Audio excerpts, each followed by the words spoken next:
ओम नमः शिवाय। शिव महापुराण रुद्र संहिता अध्याय 16।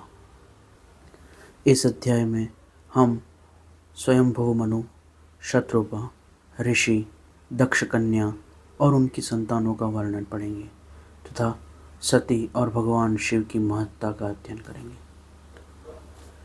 ब्रह्मा जी कहते हैं, नारद, सृष्टि के क्रम में उसके बाद मैंने शब्द तन्मात्रा आदि सूक्ष्म भूतों को पंचीकृत करके आकाश, वायु, अग्नि, जल और पृथ्वी का निर्माण किया। पर्वत, समुद्र और वृक्षों को उत्पन्न किया। कला से लेकर विकला, घड़ी, पल, दिन, रात, पक्ष, माह और वर्ष आदि जो काल के विभाग हैं उनकी रचना की। उत्पत्ति और विनाश वाले बहुत से पदार्थों का निर्माण किया, परंतु इससे मुझे संतोष न हुआ। तब भगवान शिव का ध्यान करके मैंने साधना परायण पुरुषों की सृष्टि की। अपने दोनों नेत्रों से मरीचि, हृदय से भृगु, सिर से अंगिरा, व्यान वायु से मुनिश्रेष्ठ पुलह, उदान वायु से पुलस्त्य, समान वायु से वशिष्ठ, आपान से क्रतु और दोनों कानों से अत्रि, प्राणों से दक्ष, गोद से नारद अर्थात तुम्हें, छाया से कर्दम मुनि को तथा संकल्प से समस्त साधनों को और धर्मों को उत्पन्न किया। मुनिश्रेष्ठ, इस तरह इन उत्तम साधकों की सृष्टि करके भगवान महादेव जी की कृपा से मैंने अपने आप को कृतार्थ माना। तत्पश्चात संकल्प से उत्पन्न हुए समस्त तत्व अपने धर्म के अनुसार मेरी आज्ञा से मानव रूप धारण करके साधकों की प्रेरणा से साधन में लग गए। इसके बाद मैंने अपने विभिन्न अंगों से देवता, असुर आदि के रूप में असंख्य पुत्रों की सृष्टि करके उन्हें भिन्न भिन्न शरीर प्रदान किए। उन्हें उसके बाद अंतर्यामी भगवान शंकर की प्रेरणा से अपने शरीर को दो भागों में विभक्त करके मैं दो रूपों वाला हो गया। नारद, आधे शरीर से मैं स्त्री हो गया और आधे से पुरुष। उस पुरुष ने स्त्री के गर्भ से सर्व साधन समर्थ उत्तम जोड़े को उत्पन्न किया। उस जोड़े में पुरुष था, वह स्वयंभू मनु के नाम से प्रसिद्ध हुआ। स्वयंभू मनु उच्च कोटि के साधक हुए। जो स्त्री हुई वह शत्रुपा कहलाई, वह योगिनी और तपस्विनी हुई। तात मुनि ने वैवाहिक विधि से अत्यंत सुंदर शत्रुपा को पाणी ग्रहण किया और उससे मैथुन जनित सृष्टि उत्पन्न हुई। उन्होंने शत्रुपा से प्रियव्रत और उत्तानपाद नामक दो पुत्र और 3 कन्याएं उत्पन्न की। कन्याओं के नाम आकुति, देवहूति और प्रसूति थे। मुनि ने आकुति का विवाह प्रजापति रुचि के साथ किया। मंझली पुत्री देवहूति कर्दम को ब्याह गई और उत्तानपाद की सबसे छोटी बहन प्रसूति दक्ष प्रजापति से विवाह हुआ। उनकी संतान परंपराओं से यह चराचर जगत व्याप्त है। रुचि से आकुति के गर्भ से यज्ञ और दक्षिणा नामक स्त्री और पुरुष उत्पन्न हुए। यज्ञ से दक्षिणा के 12 पुत्र उत्पन्न हुए। मुनि, कर्दम द्वारा देवहूति के गर्भ से बहुत सी पुत्रियां उत्पन्न हुई। दक्ष के प्रसूति से 24 कन्याएं हुई। उनमें श्रद्धा आदि 13 कन्याओं का विवाह दक्ष ने धर्म के साथ कर दिया। मुनीश्वर, धर्म की उन पत्नियों के नाम श्रद्धा, लक्ष्मी, धृति, सृष्टि, पुष्टि, मेघा, क्रिया, बुद्धि, लज्जा, वसु, शांति, सिद्धि और कीर्ति हैं। इनसे छोटी जो शेष 11 सुलोचनाएं कन्या थी, उनके नाम ख्याति, सती, संभूति, स्मृति, प्रीति, क्षमा, सन्निधि, अनुसूया, ऊर्जा, स्वाहा और स्वधा है। भृगु, भगवान शिव, मारी, चंगीरा, मुनि, पुलस्त्य, पुलह, मुनिश्रेष्ठ, क्रतु, अत्रि, वैशिष्ठ, अग्नि और पितरों ने इन ख्याति आदि कन्याओं का प्राणी ग्रहण किया। भृगु आदि मुनिश्रेष्ठ साधक हैं।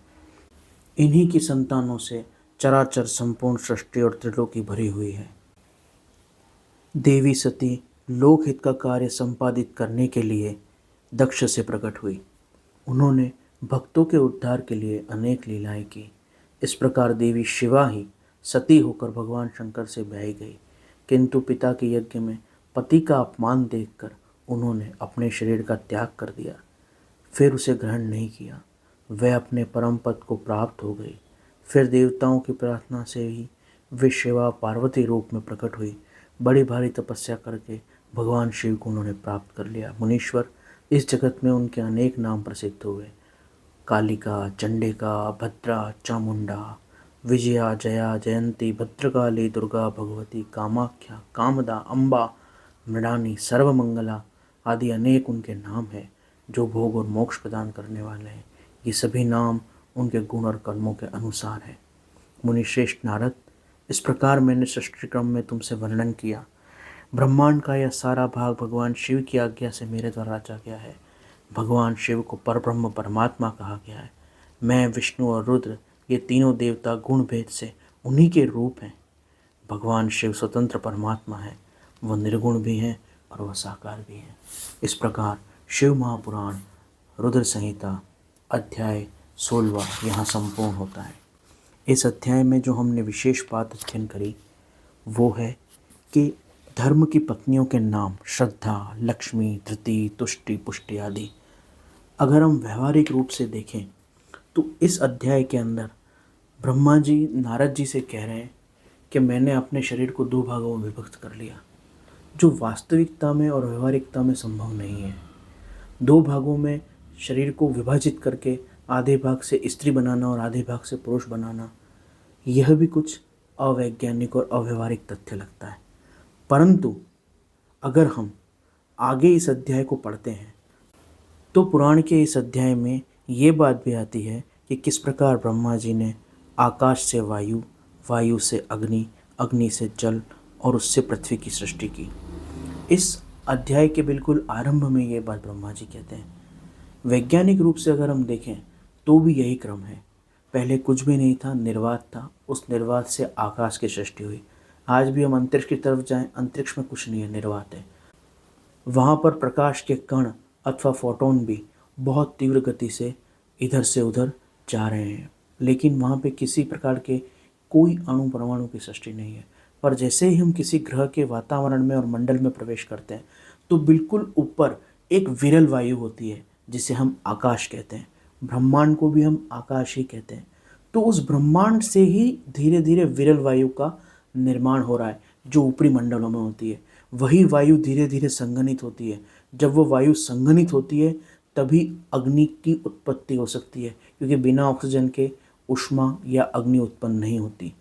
उस अग्नि के ताप से अगर हम समझें तो पूर्व काल में जब सृष्टि का निर्माण हुआ था तो विज्ञान के अनुसार ये कहा जाता है कि बहुत अत्यधिक ताप होने के कारण वाष्प बनी और उससे अम्ल वर्षाएं होती रही और धीरे धीरे वो अग्निपिंड ठंडा हो गया और उसके ऊपर जीवन का निर्माण होने के लिए जल, प्रकृति आदि निर्मित होने लगे।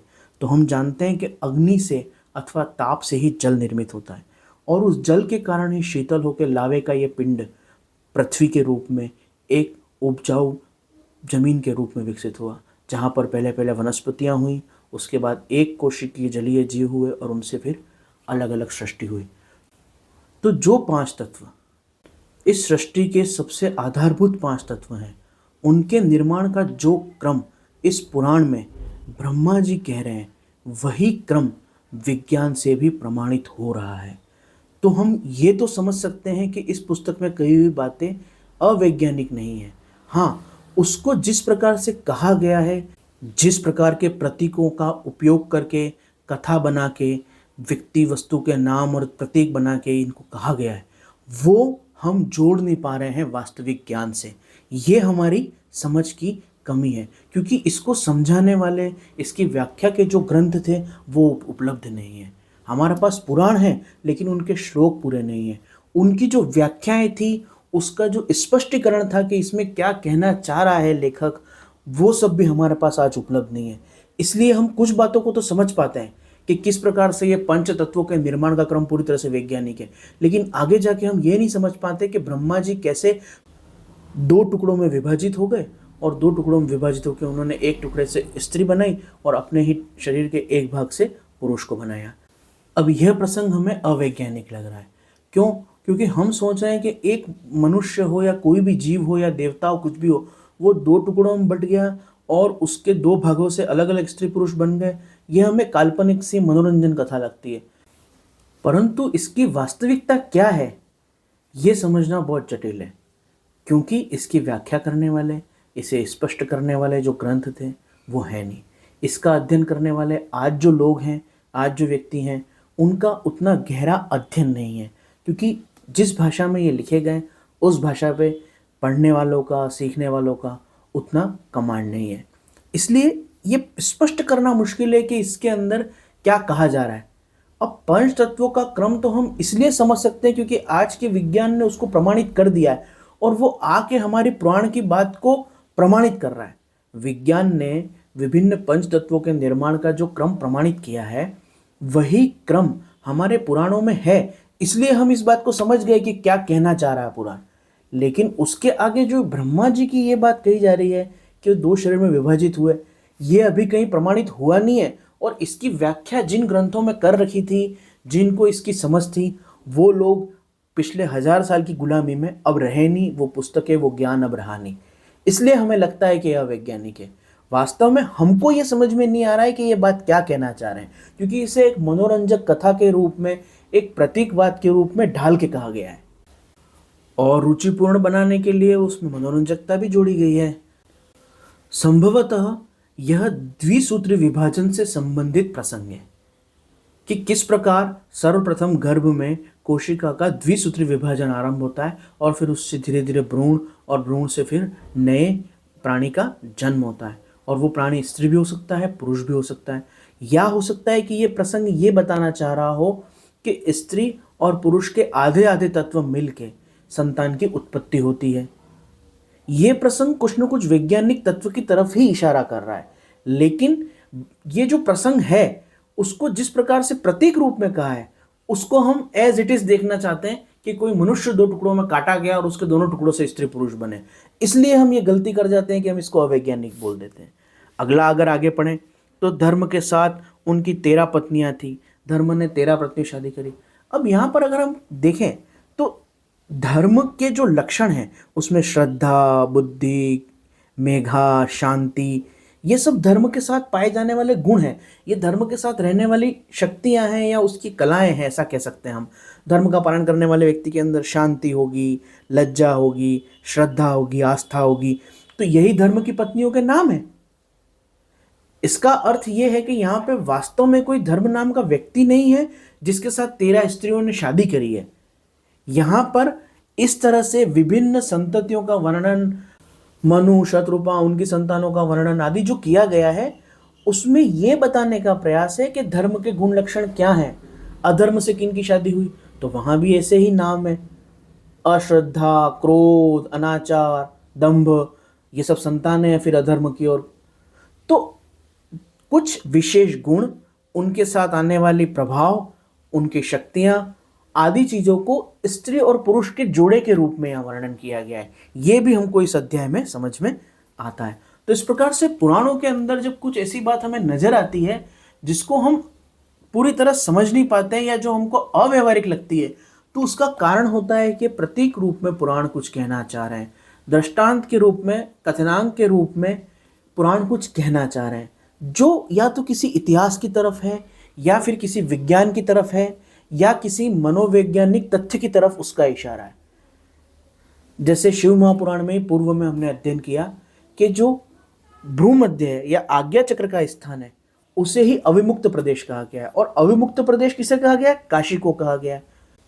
और फिर इसी शिव महापुराण में हम जब पढ़ते हैं तो काशी की बहुत महिमा का वर्णन है, काशी में शिव के निवास की बात है।